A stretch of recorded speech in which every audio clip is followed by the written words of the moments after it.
Hello friends, my name वर्षा साहू और आपका बहुत बहुत स्वागत करती हूँ वर्षा मैम टैली क्लासेस में। नेक्स्ट वीडियो में हमने सीखा था जीरो वैल्यू ट्रांजैक्शन की एंट्रीज कब और कैसे करते हैं विथ एग्जाम्पल के। आइए आज का हमारा टॉपिक है प्राइस लेवल सेट करना और प्राइस लिस्ट बनाना, और हम सीखेंगे सेल्स वाउचर बनाते समय प्राइस लेवल और प्राइस लिस्ट का उपयोग करना। आइए सीखते हैं। यहाँ पे मैंने एक कंपनी को चालू कर लिया है, MK प्राइवेट लिमिटेड। इसमें मैंने stock item, stock group, category, ledgers और कुछ परचेज की एंट्रियाँ पहले से कर ली हैं। आइए प्राइस लिस्ट को पहले समझ लेते हैं। प्राइस लिस्ट बनाई क्यों जाती है?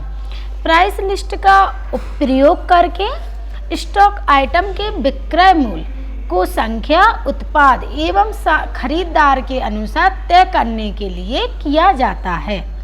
इससे किसी एक या सभी माल का विक्रय मूल्य अलग अलग मापदंडों जैसे दूरी आदि के आधार पर तय किया जा सकता है। एक बार तय करने के बाद वाउचर एंट्री करते समय टैली सभी उपलब्धों मापदंडों की लिस्ट दिखाएगा। हम उसमें से अपनी आवश्यकता अनुसार कोई एक चुन सकते हैं या नहीं भी, लेकिन किसी को चुनने के बाद हम किसी भी स्टॉक आइटम की कीमत स्वयं नहीं डाल सकेंगे, बल्कि प्राइस लिस्ट में उस स्टॉक आइटम के डाले गए रेट के अनुसार वह स्वयं अपडेट हो जाएगा। इसीलिए प्राइस लिस्ट का यूज किया जाता है, क्योंकि जब हम बिजनेस करते हैं तो हम विभिन्न प्रकार के कस्टमरों को माल बेचते हैं। कोई ज़्यादा खरीदता है, कोई कम खरीदता है, कोई 1-2 पीस खरीदता है, तो उस हिसाब से हमें अलग अलग रेट लगाना पड़ता है और इसको याद रखना बहुत डिफ़िकल्ट होता है। इसी समस्या का सॉल्यूशन है प्राइस लिस्ट बनाना। तो प्राइस लिस्ट कैसे बनाते हैं आइए सीखते हैं। यहाँ पे F12 करेंगे। F12 करने के बाद जाना है आपको यहाँ पे प्राइस लिस्ट पर, अनेबल मल्टीपल प्राइस लेवल्स, इसको यस करेंगे। यस करने के बाद यदि आप डिस्काउंट का यूज करना चाहते हो तो आपको use discount column in invoices, इस ऑप्शन को भी यस करना है और कंट्रोल ए से एक्सेप्ट करेंगे। एक्सेप्ट करने के बाद आपको क्रिएट पे जाना है, एंटर प्रेस करना है। एंटर प्रेस करने के बाद यहाँ पे आपको इन्वेंट्री मास्टर्स के अंतर्गत ये ऑप्शन दिखाई देंगे, price levels, price list stock group और प्राइस लिस्ट स्टॉक कैटेगरी। आपको ये तभी ऑप्शन दिखाई देंगे जब आप F11 से मल्टीपल प्राइस लेवल को यस करेंगे। यस करने के बाद पहले हम बनाएंगे प्राइस लेवल्स। प्राइस लेवल्स क्या होते हैं? जिसके लिए हम प्राइस लिस्ट बनाना चाहते हैं जिस प्रकार से, तो इस पे एंटर करेंगे। एंटर करने के बाद कंपनी प्राइस लेवल विंडो आएगी। यहाँ पे आप जिस हिसाब से प्राइस लेवल बनाना चाहते हो वो नेम आपको यहाँ पे डालना है, जैसे area wise, city wise, customer wise, जिस प्रकार से। मैं आपको यहाँ पे होलसेलर, रिटेलर और कंज्यूमर की प्राइस लेवल बना के सिखाती हूँ।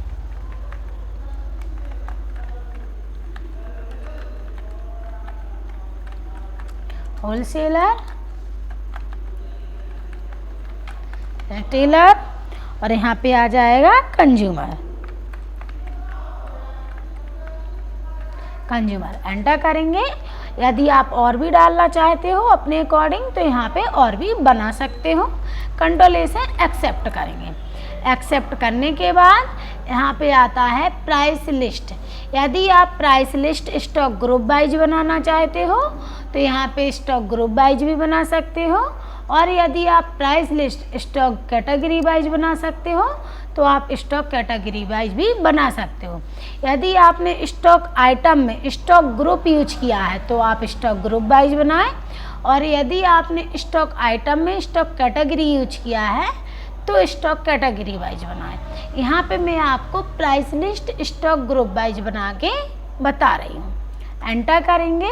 एंटर करने के बाद यहाँ पे आपके पास एक विंडो आएगी। सबसे पहले स्टॉक ग्रुप नेम, यहाँ पे आपको ऑल आइटम तब लेना है जब एक बार में ही आप सारे ग्रुप के लिए, स्टॉक ग्रुप के लिए प्राइस लिस्ट बनाना चाहते हैं।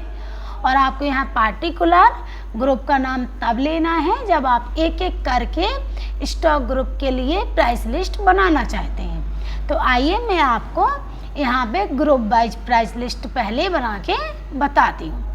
एप्पल मोबाइल आ जाएगा। एप्पल मोबाइल आने के बाद प्राइस लेवल आप पहले जो एप्पल मोबाइल ग्रुप है उसके लिए किसी लेना चाहते हो, उसके अंतर्गत क्या लेवल बनाना चाहते हो। चलिए मैं होल सेलर ले रही हूँ। एंटर करेंगे। एंटर करने के बाद एप्लीकेबल फ्रॉम, आप इस प्राइस लिस्ट को कब से एप्लीकेबल करना चाहते हैं। तो मैं यहाँ पे 1 अप्रैल ले रही हूँ। एंटर करूँगी। एंटर करने के बाद आप देख सकते हैं प्राइस लिस्ट ओपन हो गई है। यहाँ पे आपको प्राइस लिस्ट बनाना है। अंडर ग्रुप का आपका नेम शो हो रहा, प्राइस लेवल शो हो रहा, आप किसके लिए बना रही हो, और एप्लीकेबल फ्रॉम, कब से आप इसे एप्लीकेबल कर रही हो। तो यहाँ पे आईफोन 7 आ जाएगा। आईफोन 7 आने के बाद यहाँ पे आपके पास लास्ट में कॉस्ट प्राइस शो हो रहा है, जैसे 49,500। कॉस्ट प्राइस शो होने से आपको प्राइस लिस्ट बनाने में आसानी रहेगी। कॉस्ट प्राइस मीन्स होता है लागत मूल्य। आपने जब इस आइटम को खरीदा था तो ये आपने कितने का खरीदा था। लेस देन में आपको वह डालना है, जैसे मैंने यहाँ पे 5 डाला, तो इसका मतलब है 1 से 4 तक मैं बेचूंगी तो ये कितने रुपए का आएगा, मतलब ये मैं कितने रुपए का बेचूंगी, 50,000 रुपये का। एंटर करूँगी। एंटर करने के बाद एंटर। अब यहाँ पे फ्रॉम मतलब होता है 5 से कितने तक आप बेचोगे। यहाँ पे मैं यदि 5 से 10 से कम बेचती हूँ तो यहाँ पे आएगा प्राइस, यहाँ पे अपन डालेंगे 60,000 रुपये, नहीं तो अपन को लॉस होगा। 60,000 रुपये एंटर करेंगे। एंटर करने के बाद यहाँ आ जाएगा आपका 55,000 रुपये। आप अपने अकॉर्डिंग प्राइस लिस्ट बना सकते हो। यहाँ पे मैं एग्जाम्पल थ्रू आपको प्राइस लिस्ट बनाना बता रही हूँ। यहाँ पे आपको डिस्काउंट डालना है। एंटर करूँगी। 10 से यदि कोई चाहे जितने तक खरीदे उसको हम 50,000 तक का ही देंगे। एंटर करेंगे। एंटर करने के बाद 1% डिस्काउंट देंगे। यदि आप दूसरे आइटम के लिए भी बनाना चाहते हो तो आप बना सकते हो।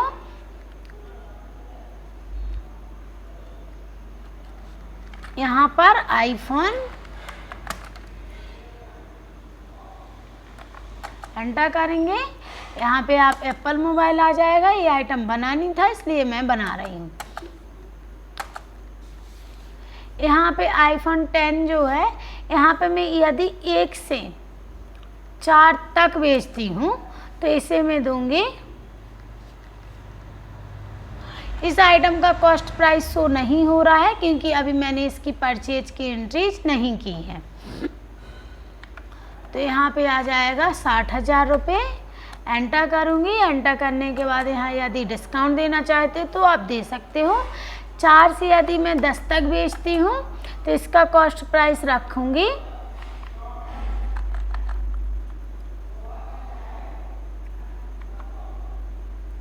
56,000 रुपये।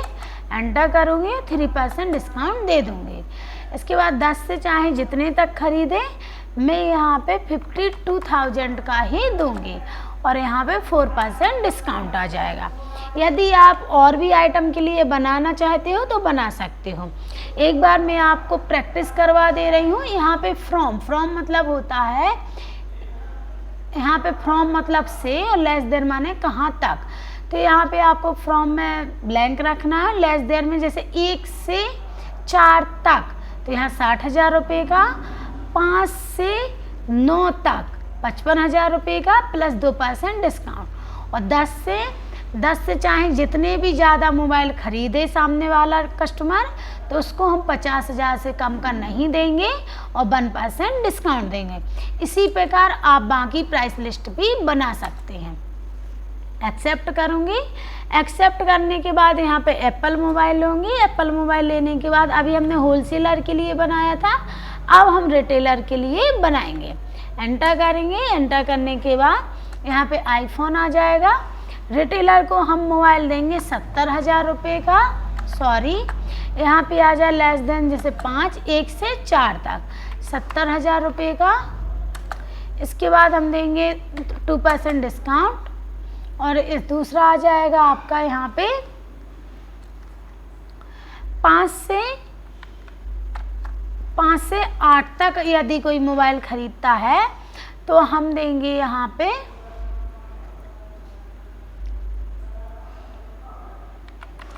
65,000 रुपये का।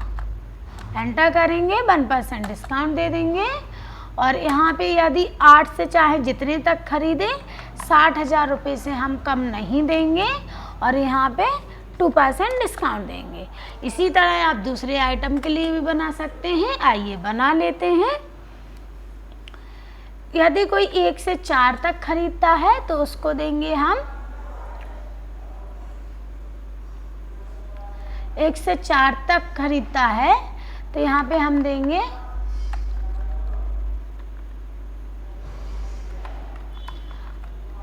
72,000 रुपये का और यहाँ पे हम देंगे डिस्काउंट 1%। यदि आप देना चाहें तो दे सकते हैं। और 4 से 10 तक खरीदें तो यहाँ पे हम देंगे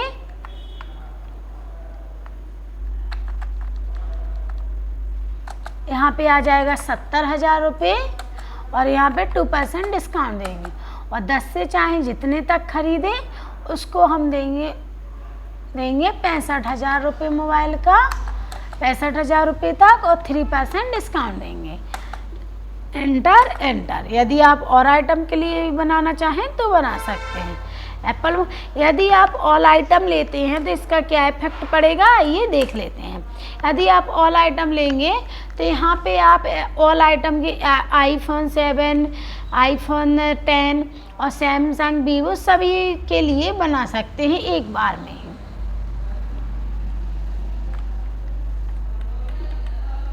यहाँ पे एप्पल मोबाइल लेंगे और आइए कंज्यूमर के लिए भी बना लेते हैं प्राइस लिस्ट को।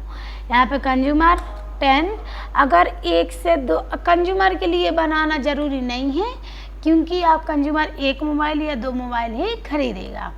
प्राइस लिस्ट बनाने के बाद आपको एस्केप जाना है। एस्केप जाने के बाद अब यहाँ पे हम सीखेंगे वाउचर में एंट्री करना। तो वाउचर पे आएंगे, यहाँ पे सेल्स वाउचर ले लेंगे, एंटर करना है। अब जिस डेट में एंट्री कर रहे हैं वो डेट लेनी है आपको। एंटर करेंगे, यहाँ पे बिल नंबर आ जाएगा और यहाँ पे नेम, हम किस पार्टी को माल बेच रहे हैं। मैं यहाँ पे कैश में एंट्री कर रही हूँ। अब आप यहाँ पे देख सकते हैं प्राइस लेवल, यहाँ पे लिस्ट ऑफ प्राइस लेवल्स दिखाई दे रहा है। आप जिस भी कस्टमर को माल बेच रहे हो वो आपको यहाँ पे सिलेक्ट करना है। तो मैं यहाँ पे किसको बेच रही हूँ, होलसेलर को, तो होलसेलर सेलेक्ट करूँगी। एंटर करूँगी, यहाँ पे आपको आइटम लेना है। तो मैं कौन सा मोबाइल बेच रही हूँ, आईफोन 10 बेच रही हूँ। तो एंटर करेंगे, यहाँ पे आपको गोडाउन सिलेक्ट करना है कि किस गोडाउन में रखे हुए हैं। मैंने इसकी परचेज की एंट्री नहीं की इसलिए ऐसा आ रहा है। एंटर करेंगे तो आप देख सकते हैं प्राइस अपने आप आ गया है। और यदि हमने इसमें डिस्काउंट दिया होता तो डिस्काउंट भी अपने आप आ जाता। आइए मैं देख लेती हूँ। 2 पीस पे मैंने कोई डिस्काउंट नहीं दिया इसलिए नहीं आ रहा। 6 पीस तो देखो डिस्काउंट अपने आप आ गया है, आप देख सकते हैं। इसी तरह आईफोन 7 लेंगे, एंटर करेंगे। इसको किस में परचेज करके रखा है हमने, मेन लोकेशन में। अब यहाँ पे मैं 1 पीस बेच रही हूँ तो देख सकते हैं आप 60,000 रुपये अपने आप आ गया है। इसी तरह यदि मैं यहाँ पे 9 पीसेस बेचूँ तो आप देख सकते हैं इसमें भी डिस्काउंट नहीं है 9 पीसेस पे। तो यहाँ मैं 10 पीसेस को बेच रही हूँ, 10 पीसेस पे भी डिस्काउंट नहीं है। इसमें शायद मैंने कोई डिस्काउंट ही नहीं दिया। तो इस तरह से प्राइस अपने आप आ जाएगा, आपको प्राइस लिस्ट याद रखने की ज़रूरत नहीं है। इस तरह से एंटर करके आप एक्सेप्ट करवा लें। इस तरह से आप प्राइस लिस्ट का यूज कर सकते हैं। जब भी आप प्राइस लिस्ट ऑप्शन का यूज करते हैं तो आपको रेट खुद से डालने की ज़रूरत नहीं है। इस तरह आज हमने सीखा प्राइस लेवल कैसे बनाते हैं, प्राइस लिस्ट को बनाना और सेल्स वाउचर बनाते समय प्राइस लेवल और प्राइस लिस्ट का उपयोग करना। नेक्स्ट वीडियो में हम सीखेंगे प्राइस लिस्ट में बदलाव करना, यानी प्राइस को रिवाइज करना, और कुछ अन्य महत्वपूर्ण बातें जैसे किसी कस्टमर के लेजर में प्राइस लिस्ट ऑप्शन का यूज कैसे किया जाता है, और यदि हमने प्राइस लिस्ट बना ली है और हम चाहते हैं कि प्राइस लिस्ट के अकॉर्डिंग रेट अपने आप ना आए तो ऐसा हम कैसे कर सकते हैं, नेक्स्ट वीडियो में हम सीखेंगे। अगर आपको हमारी वीडियो पसंद आती है तो मेरे चैनल को लाइक सब्सक्राइब ज़रूर करें। Thanks for watching. मिलते हैं नेक्स्ट वीडियो में।